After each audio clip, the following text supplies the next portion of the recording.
Hi, today in this colorectal update 1 we'll see Lynch syndrome HNPCC, that is hereditary non-polyposis colonic cancer syndrome. We'll start this topic with few of the case stories which I have come across last few years. First case is 33-year-old female. She underwent subtotal gastrectomy 1.5 years before, and later she came with right-sided growth for which she underwent right hemicolectomy. He is a 50-year-old man. 10 years before underwent right hemicolectomy followed by completion of the adjuvant chemotherapy, and 7 years later he underwent anterior resection. Now he came for completion colectomy in view of transverse colon growth. Last year we had another one interesting case, a 45-year-old perimenopausal woman. She came with subacute obstruction. We found out after subtotal colectomy as dual colonic malignancy, one at a cecum, another in the transverse colon. After evaluation, genetic evaluation, we found out to have MSS2 positive. Looking at these three cases, we can see that these are young patients presenting with synchronous or metachronous malignancy of the colon. In this patient, something more than routine we need to think of.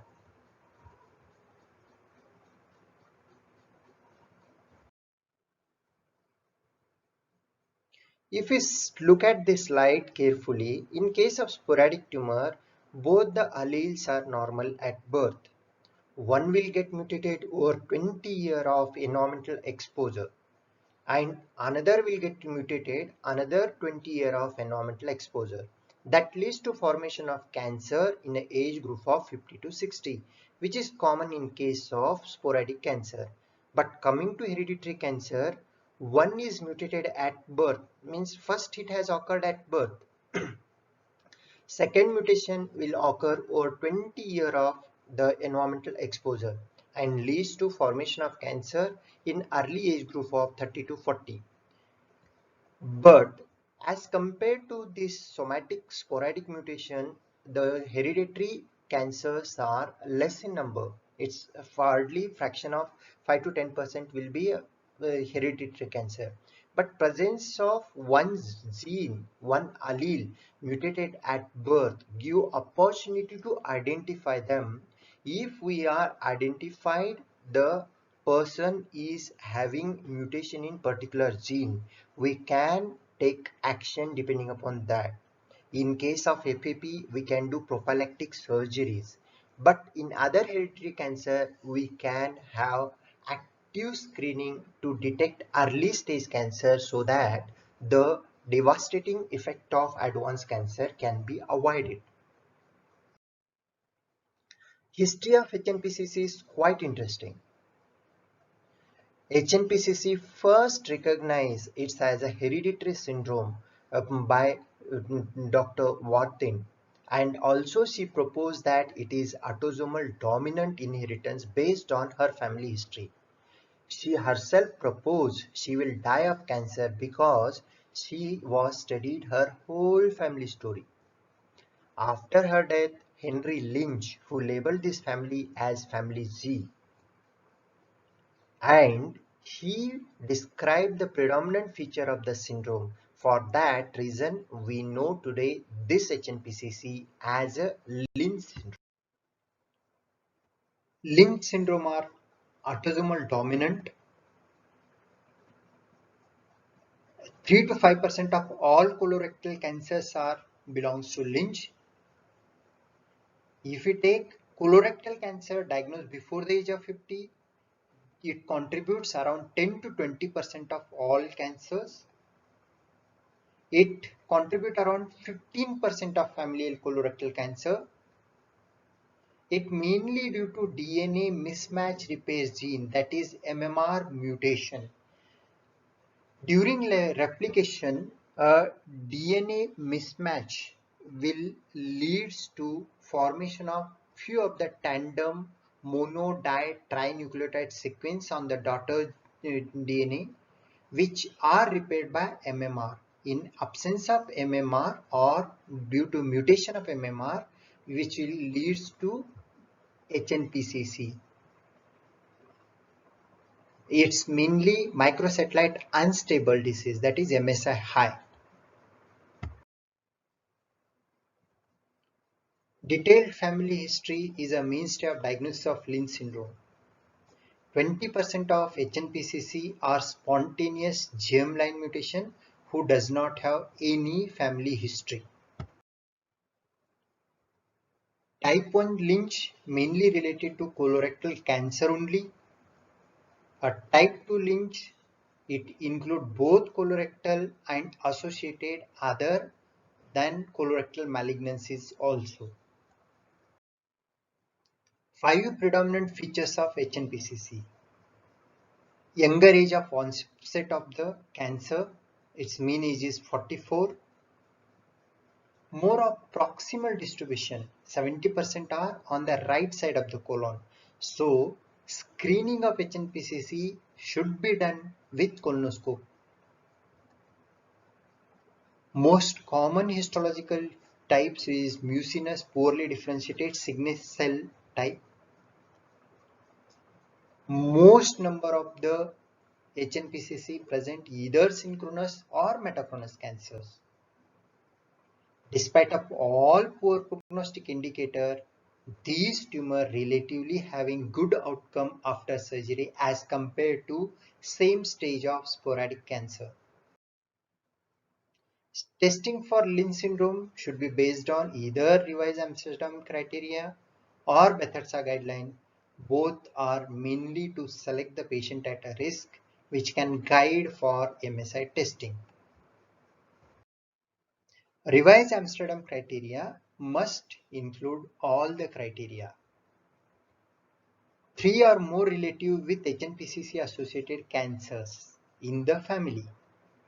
At least 2 successive generations should be affected. One affected person is a first degree relative of other 2. One or more cancers diagnosed before the age of 50. FAP must be excluded.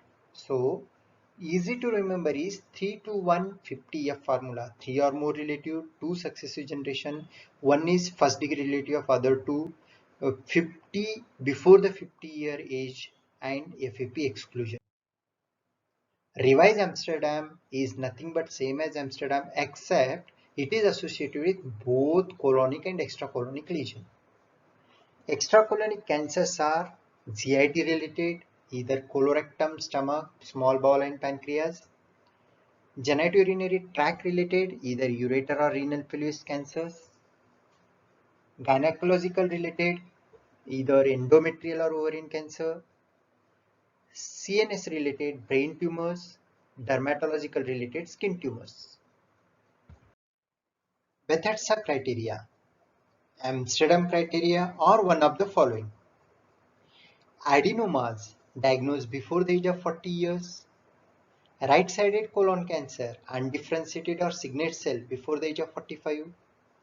Colon or endometrial cancer diagnosed before the age of 45.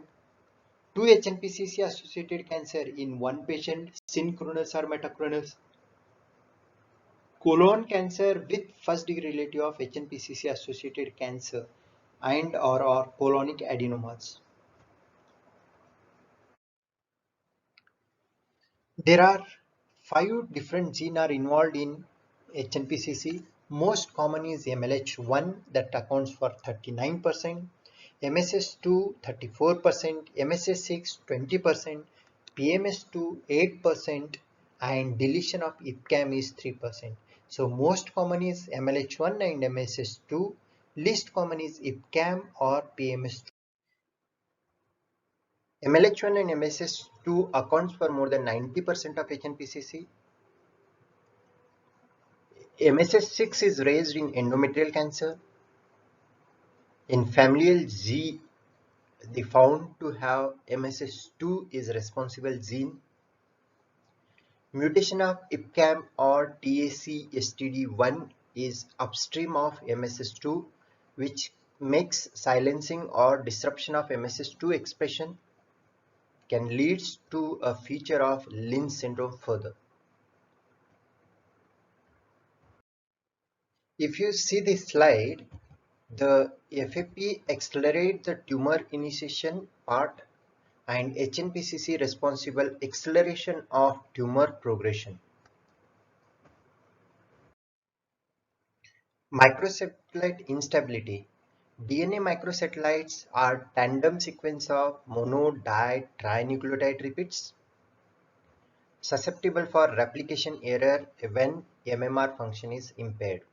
Basically, in a case of HNPCC, MMR is non-functioning.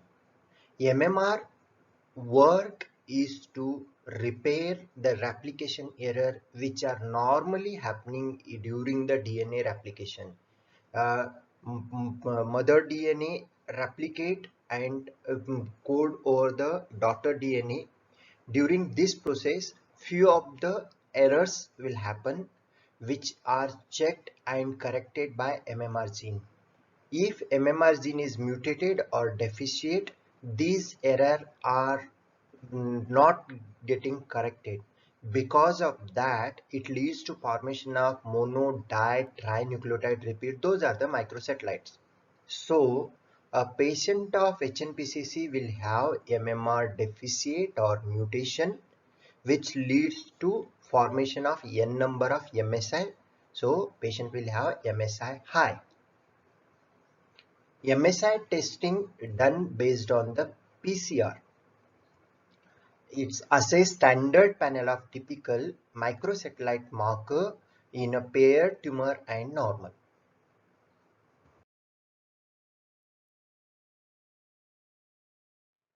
In any case, MSI high means there is indirect evidence that MMR is not functioning, means MMR is deficient or MMR is mutated, which allowing the replication error to carry forward and forming more and more MSI.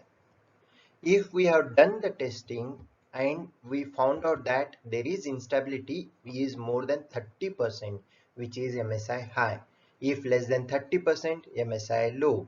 None of the instability is MSI stable. Mutated sequence 2 or more is MSI high. None of the mutated sequence is MSI stable, and the mutated sequence is 1 is MSI low. The entity MSI low is infrequently encountered entity. Clinical significance has been regarded similar to that of MSI stable tumors.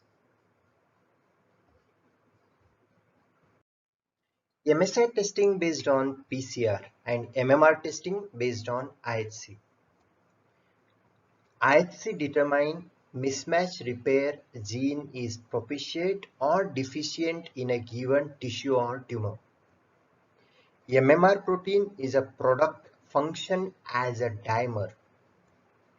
It forms the complex between MSS2 and MSS6 or MLH1 and PMS2. IHC demonstrate 92% sensitivity to identify defective MMR. In fact, it is the gold standard investigation. There are unique histological features of MSI high colorectal cancer. In fact, there are 5 hallmark features in a Lynch syndrome which can be noted by pathologists. These are poorly differentiated tumor, mucinous star signature histology will be predominant, extracellular mucin will be abundant, tumor infiltrating lymphocyte or lymphoid host response will be more common. Crohn's-like pattern or peritumoral lymphocyte will be there. Lynch syndrome associated colorectal cancers, 91% exhibit MSI high, 83% have loss of expression of 1 or 4 MMR protein, 50% patients do not meet Amsterdam criteria. We have seen routine screening protocol for identifying Lynch syndrome was based on Amsterdam and Bethesda guideline. But It has been noted that only 50% of HNPCC will follow Amsterdam criteria. And also a major drawback is recall bias. We cannot recall in a family tree where has been the cancer related to Lynch syndrome. So recently, it has been noted that universal screening for any colorectal cancer for Lynch is a better modality to identify the Lynch syndrome. In fact, it will give opportunity for proper surveillance protocol to the patient and also extra colonic or other organ involvement screening, and also give opportunity to screen the family, educate the family regarding the HNPCC. So easy APP, that is evolution of genomic application in practice and prevention, working group recommend all newly diagnosed colorectal cancer should undergo MSI or IHC as a screening.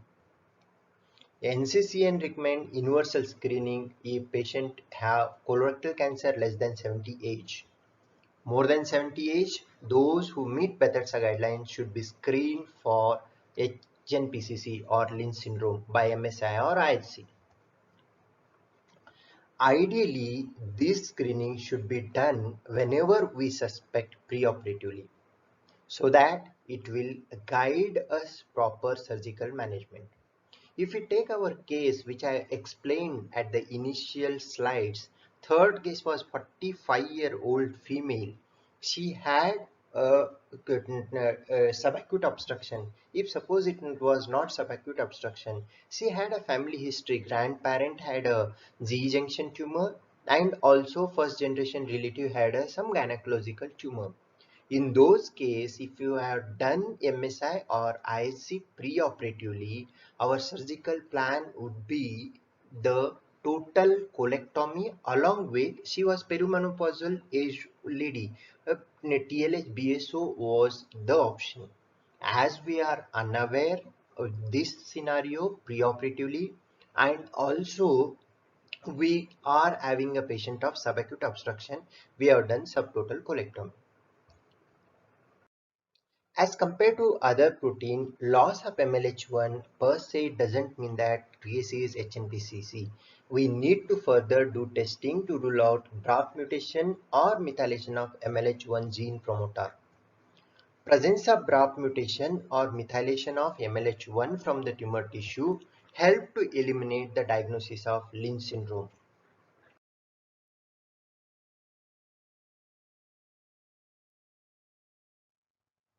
Prediction models for Lynch.